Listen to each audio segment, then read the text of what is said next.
Pues bueno, ya estamos en esta tercera parte del podcast. Ha sido un tema muy intenso, ¿no?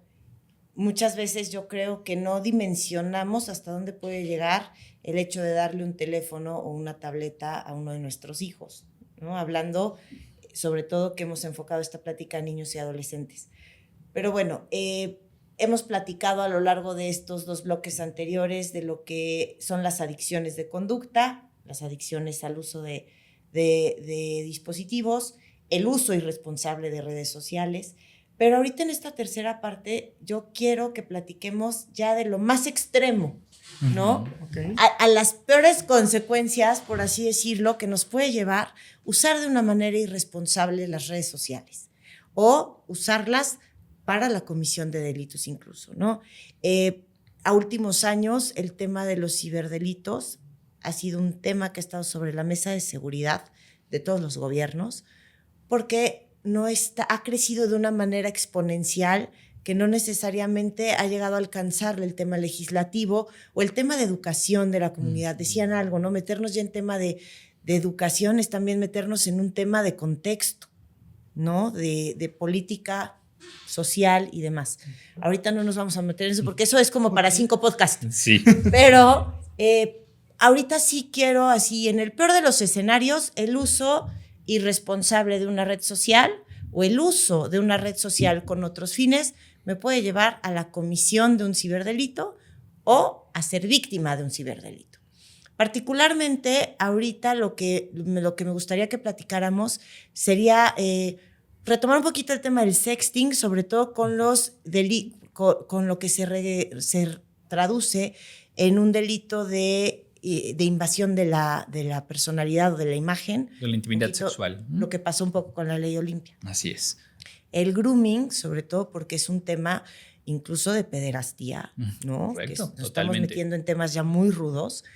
Y también el tema de las extorsiones y sobre todo cómo se ha vuelto una herramienta durísima, porque también hay unas estadísticas preocupantes de cómo se ha vuelto una herramienta para la captación de víctimas de trata, ¿no? Que además pues no está regulado porque no es un tema del gobierno, no es un tema es un tema de que si agarran un teléfono, pues no puede estar la policía checando lo que tu hijo está mandando en casa y está recibiendo. Pero como papás sí tenemos esa corresponsabilidad.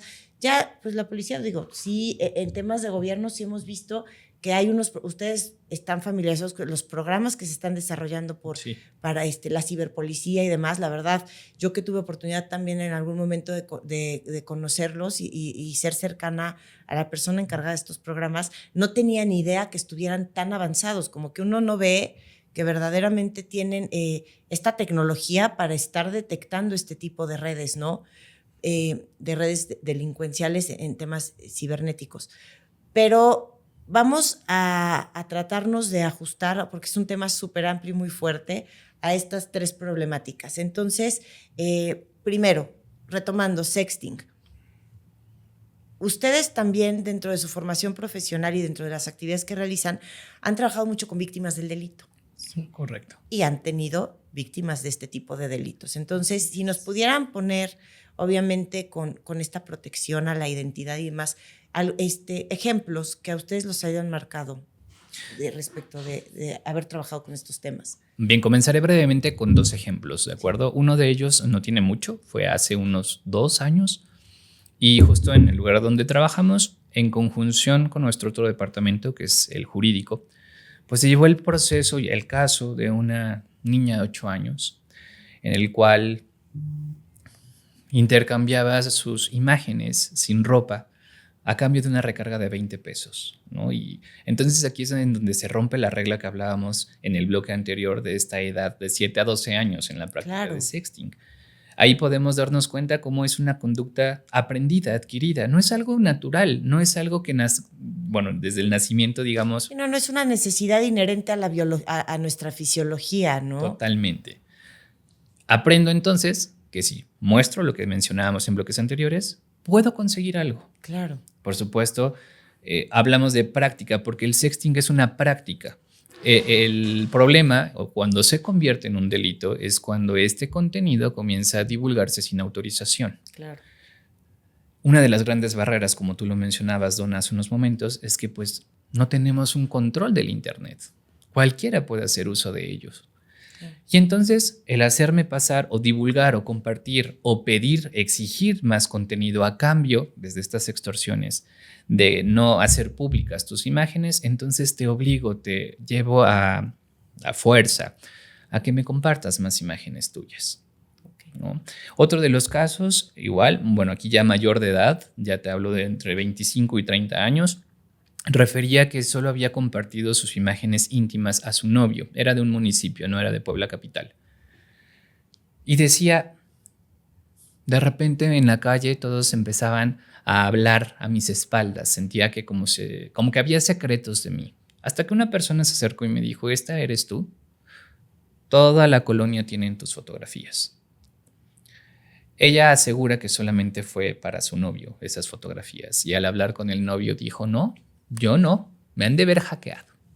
Y claro que esto genera un daño emocional que a veces es irreparable, ¿no? Si ustedes tienen el tiempo más adelante, les invito a que conozcan, esto ya tiene unos años, pero fue muy documentado, el caso de Tiziana Cantone, italiana, sí, que justamente por sexting y por algo que se llama, que da como consecuencia del sexting, pornovenganza, su expareja publica en diferentes redes sociales y sitios web contenido sexual. Entonces se convierte en un, perdón por el término, es sumamente discriminativo, en objeto de burla. Uh-huh. Y entonces van a juicio, gana juicio, pero la violencia psicológica que recibía era tan alta que esta persona a sus 20 y tantos de edad optó por suicidarse. Sí, claro, fue un caso muy sonado, porque al final del día ya no se vuelve nada más de un tema de obtener justicia en los tribunales, porque efectivamente los gobiernos han estado muy involucrados y se ha legislado en todos los países. En México también la ley tenemos Olimpia. Legislación en ese sentido para de algún modo resarcir el daño de una manera de justicia a partir de las leyes. Pero muchas veces, bien lo dices, ¿no? El daño que te deja, pues ya va más allá de lo legal y muchas veces no tiene reparación, ¿no? Sí. Que eso es sumamente grave. Entonces, pues bueno, aquí ya vemos cuál podría ser llevar a uno de los extremos, uno de estos problemas. Otra de las cosas que mencionaban o de las acciones que se hacen a través del uso de las redes sociales, que mencionábamos en el bloque anterior, era el del grooming. Uh-huh. En ese sentido, Beto, no sé si nos pudieras comentar o platicar algo al respecto de en tu experiencia o en la academia o en algo que te haya compartido algún colega, ¿qué casos o hasta dónde puede llegar esta situación? Concretamente yo no cuento con alguna experiencia, es decir, las pocas que conozco son justamente por que se han vuelto mediáticas o porque he escuchado de terceros alguna historia. No ha llegado a mis manos algún caso que tenga que atender con relación a grooming. Sexting sí, pero en cuanto a grooming, pues lo que sí podríamos decir es nuevamente toda esta extorsión, chantaje que se puede llegar a dar. No sé si tú tengas algún caso que conozcas. Dentro de las experiencias dentro de escuelas sí llegan a mencionar, ¿no? Que es algo que se presentó en el alumnado uh-huh. y que llega a ser algo conflictivo porque en más de una ocasión el alumno o la alumna está de acuerdo con llevar ese tipo de relación aún conociendo al agresor, a la agresora, acosador o acosadora. Y entonces viene una situación bien compleja porque ante situaciones legales aunque haya un consentimiento, puede haber sanciones que claro, llega a ser, es correcto. Algo que existe como diferencia entre el sexting y el grooming es que el sexting hay una multa económica, además de sanción legal. En el grooming no. En el grooming no, justo por el abuso y la diferencia de edad, la desigualdad que existe entre un mayor de edad, como mencionabas, entre pederastía, el sacar provecho y ventaja de un menor de edad. Claro. Y entonces ahí no se alcanza una fianza, ahí ya es directamente un delito e ir a prisión, ¿no? Realmente no es mi expertise, te mentiría, pero la última vez que chequé la sanción de grooming, en México iba de 7 a 12 años de prisión, ¿no? Esto es algo que no es que se celebre, sino es que merece ese tipo de sanción las personas que realizan este tipo de delitos cibernéticos. Claro, porque al final del día es un adulto manipulando a un menor de edad. Así Correcto. ¿No? Para fines Sexuales. básicamente. Sexuales. Y sí, la verdad es que este tipo de actividades pues cada vez se han expuesto más por todos los temas de redes sociales y demás. Que no todo es negativo, porque también nos enteramos de muchas cosas gracias a que se promueven este tipo de cuestiones en redes sociales. Y también hay muchas cosas, muchas páginas, muchas organizaciones ya dedicadas a la prevención de este tipo de problemas, ¿no? Entonces, bueno, hemos hablado de lo negativo del uso de las redes sociales, pero en ese aspecto creo que sí, la difusión que se le ha dado a las medidas de prevención y estos grupos y a estas organizaciones o lugares donde le dan este apoyo a las víctimas o donde ya te están incluso de repente dando tips mamá, tips papá para que tus hijos no caigan en esto. También pues nos podemos allegar más rápido a esa información por la misma red social, ¿no? Claro, entonces esa parte creo que sí, pues también hay que destacar que hay algo positivo, ¿no? Que no todo es malo, ni mucho menos. Y por último, bueno, ya vámonos a otro tema. Yo me quise centrar en esta problemática que es muy grave porque tuve la oportunidad de estar en una plática justamente con miembros de esta organización que se dedica a ayudar muchísimo a víctimas de trata de personas. Tienen un trabajo maravilloso porque además las rescatan de estos lugares de trata, les dan este apoyo psicológico, social y los reinsertan a la sociedad, ¿no? Y muchas veces a sus familias, porque también es un proceso que los reinserten a su familia.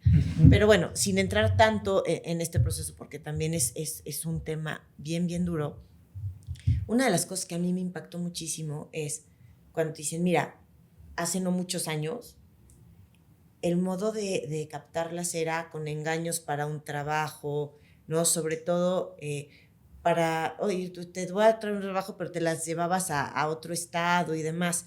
Y ahora a través de las redes sociales tienen como esta captación, ¿no? A través de alguien que no te conoce o que es amigo de un amigo y de repente te empieza a hacer plática y te empieza a ganar tu confianza y de repente llega un punto en que tú te vas por tu propia voluntad, pero los fines son otros, ¿no? Entonces, en ese sentido, ¿cómo han visto ustedes en la experiencia que tienen desde este apoyo a las víctimas que llegan con ustedes?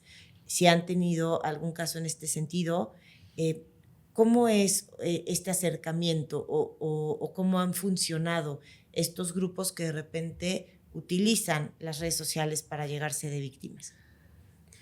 Bueno, creo que aquí sería importante hacer una diferenciación, porque los casos que llegan con nosotros pueden ser voluntarios. Claro. Ya me di cuenta, está pasando algo, quizá no tengo bien claro qué, pero no me siento bien. Claro. O nos los mandan familiares o le pidieron, oye, ve a terapia y la persona no se da cuenta. Exacto. Lo que decíamos hace rato, normalizó todo, le dieron estos reforzadores, la aprobación, se siente bien la persona. Entonces yo no veo el problema, pero me mandaron. Entonces el acercamiento varía mucho de entrada por estos dos factores. Claro. Porque con la persona que, por ejemplo, viene sin identificar el problema, no podemos decirle, hay un problema. Siendo víctima de un delito, básicamente, ¿no? Claro, porque lo único que va a suceder es que la persona se va a resistir, no va a intentar nada, no va a mostrar interés y menos va a trabajar. Al contrario, lo único que haríamos sería contribuir a que la víctima siga ahí. Entonces el acercamiento aquí sería más en son de conocer, que la persona se sienta bienvenida, escuchada, y una vez que empecemos a indagar, recabar información, poco a poco, incluso ni siquiera en la primera sesión, ni siquiera en la entrevista, sino 2, 3 sesiones, oye, ¿ya te diste cuenta de esto? Y es donde la persona no me había percatado. Le cae el 20, como dicen Exacto. vulgarmente, ¿no? Claro. Ok, obviamente cuando alguien ya está consciente, tal vez no de la problemática como tal, pero de que sí hay algo que no es correcto y que no te hace sentir bien, pues es más fácil y el abordaje es totalmente diferente, ¿no? Perdóname, y justamente a lo que mencionaba Beto, se le llega a denominar como psicoeducación, que es darle estas herramientas a las personas que se acercan buscando algún tipo de atención para que identifiquen y se den cuenta, ¿no? Claro. Esto puede ser algo que mencionábamos en otro bloque, vital la psicoeducación que puede existir en escuelas, con padres de familia, con los mismos alumnos, con los menores, para que entonces logren identificar en qué momento puede aparecer algo llamado manipulación, chantaje, todo a través, obviamente no solo desde dispositivos tecnológicos o redes sociales, también puede ser directo, ¿no? De persona a persona. Pero una vez que puedan identificar este tipo de conceptos, tal vez aminoraría, los riesgos o estas cantidades exponenciales que tenemos de casos de delitos cibernéticos, pero es algo que a veces no nos tomamos el tiempo de hacerlo, ¿no? Y no llegamos a identificar que estamos viviendo situaciones como estas. Ok, pues ya para cerrar, que la verdad ha sido una plática muy intensa, que son temas muy delicados, a mí me encantaría que en cosita de 2 minutos, que es poco, porque si hemos algo dicho que nos daba para mucho más, pero el tiempo no nos ayuda mucho, que digamos, nos dieran como estas recomendaciones para los padres de familia, para los adultos que estamos al cuidado de niños y adolescentes, para de algún modo poder prevenir que nuestros hijos caigan en este tipo de conductas, desde algo tan sencillo como la ansiedad de no poderse despegar del dispositivo, hasta un caso tan extremo como poder ser víctima de un ciberdelito. Hablando de lo sencillo, para evitar conductas de adicción, podríamos generar hábitos que lo compensen. Como mencionaba en el primer bloque mi compañero, en una edad temprana el cerebro no se ha desarrollado completamente. ¿Qué es lo que promueve un buen desarrollo cerebral? Los hábitos. Una persona que genera hábitos regula más fácilmente sus conductas y sus emociones. Entonces, si nosotros enseñamos a los infantes, adolescentes a ponerse tiempos establecidos, a inicio esto, lo termino, a tomar decisiones sensatas, a fomentar una toma de conciencia y un criterio para elegir, eso puede llevar a la persona a no ponerse en riesgo tan fácilmente. Y segundo, un punto importante que podría agregar de mi parte, lo que mencionábamos, cuando la persona no encuentra un vínculo en la sociedad, en la familia, y encuentra estos reforzadores en factores externos, si nosotros fomentamos como familia autoestima, el bienestar, la aceptación, el eres bienvenido, te quiero, es menos probable que la persona busque todo esto en un factor externo.